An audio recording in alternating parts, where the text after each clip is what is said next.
So this expression is used to explain a person, characteristic, or a situation. So paano siya gawin? Una, sasabihin mo kung ano yung ginagawa niya. That person is singing a song. Ano hitowa, utawo, utatte, imas. Ngayon, kapag hinanap mo na siya sa karamihan, pwede mo na sabihin na, asan dyan si Jose? Ayun, si Jose, yung taong kumakanta. The person who's singing a song, utawo, utatte, eru, hito. Tao na kumakanta. Kanina, yung tao kumakanta.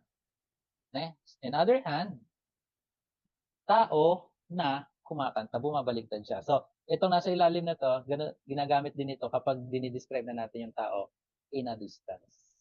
Si Jose, kumakain ng cake. Tesang no, Moskowa, keiki o tabitemas. Anak ni Jose kumakain ng cake. No? Ngayon, pag hinanap mo, nasaan yung anak ni Jose? Anong ginagawa ng anak ni Jose? The person who is eating cake is Jose Isang. So in that case, ang gagawin mo sa verb te imas, i-verb te iru mo na siya. Followed by, ayun, syempre, tao naman yung pinag-uusapan natin, constant na yan na hito.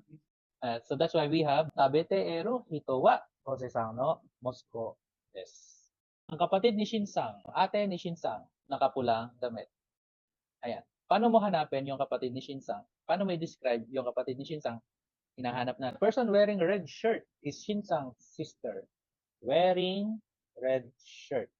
Nasaan dyan yung kapatid ni Shinsang? Ayun. Yung taong nakapulang damit, kapatid ni Shinsang. Akai Shetsuo Kiteru Hitowa Shensan no Onesang Yes.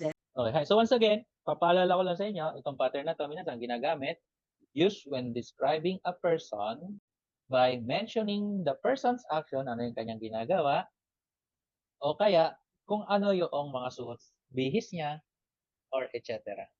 Yung action mo siya, i-describe.